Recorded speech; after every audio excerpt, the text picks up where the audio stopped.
Welcome to the Beyond Me devotional by John McLean, a shared project with the Selah Time to Pause podcast from Plexus Salvation Army, an online church in the UK. Over these 40 days, we want to firstly deepen our appreciation for all that Christ did on the cross. Secondly, we want to understand what it means to live a life through the lens of the cross, to respond to the invitation of Christ to look beyond ourselves and realise that we are not only partakers in God's redemption plan, but we are called to participate in His mission to redeem our families, communities, and world. Together, we aim to express, embrace, and embody what it means to be redeemed by God. So grab your coffee and get ready to spend some time with God as we look beyond ourselves for a fresh encounter. If you haven't already, don't forget to join our Facebook listener group dedicated to the series, where you can share all your thoughts and personal reflections sparked by what we learn and hear in the podcast. Make sure to join us there by following the link in the description, which we've also shared on our social media, or by searching for Beyond Me Lent Devotional on Facebook. Each reflection has been written by John McLean and read by Joanne James. May you be blessed today. This is day 1, taking up our crosses. For when I stop and breathe in your presence, I find that you are the answer. You're all I need.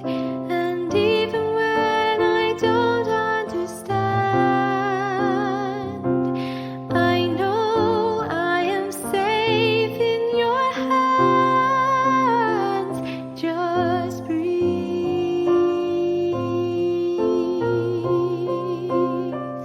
Just breathe.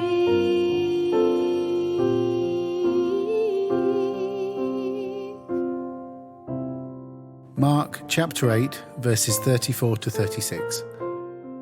Then, calling the crowd to join his disciples, he said, "If any of you wants to be my follower, you must give up your own way, take up your cross, and follow me. If you try to hang on to your life, you will lose it. But if you give up your life for my sake, and for the sake of the good news, you will save it. And what do you benefit if you gain the whole world, but lose your own soul?"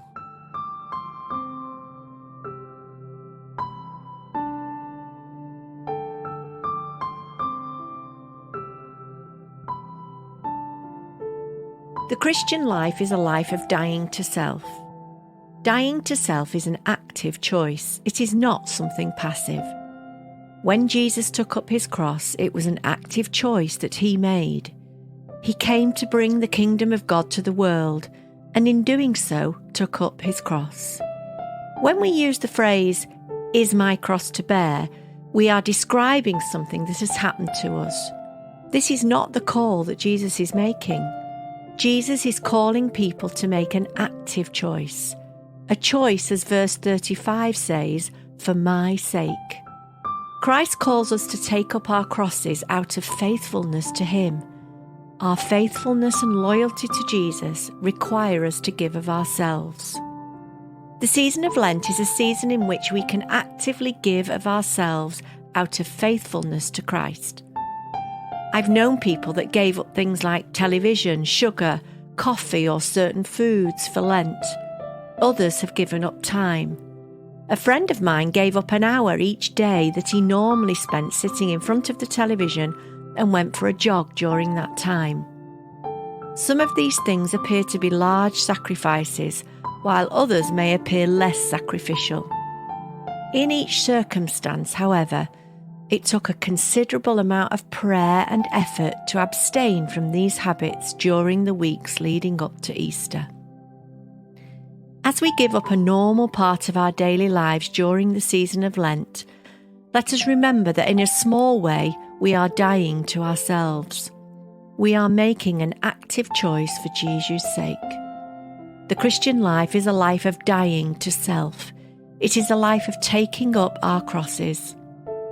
As we feel the loss of what we've given up for Lent, as we rise to the challenge of moving beyond me, let us remember that it is for the sake of Jesus that we've done so.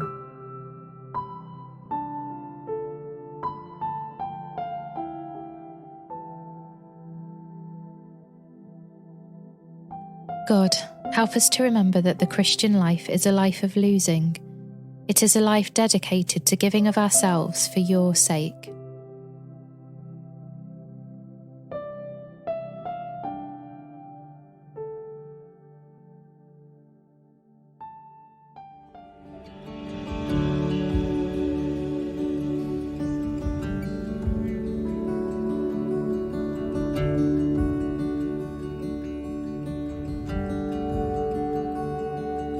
Do you feel the world is broken? We do. Do you feel the shadows deepen? We do. But do you know that all the dark won't stop the light from getting through? Do you wish that you could see it all made new?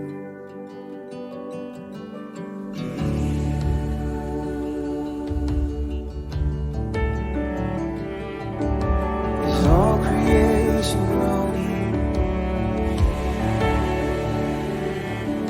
is a new creation coming. Is the glory of the Lord the light within our midst? Is it good that we remind ourselves of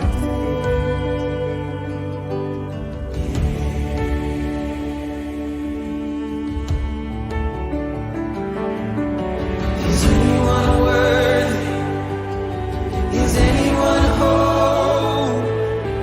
Is anyone able to break the seal and open the scroll?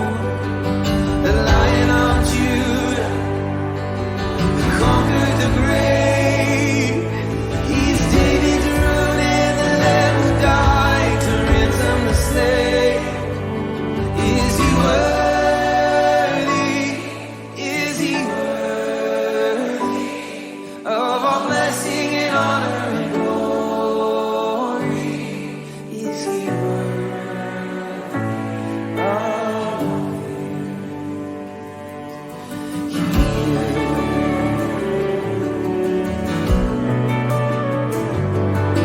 He's the Father, true and love.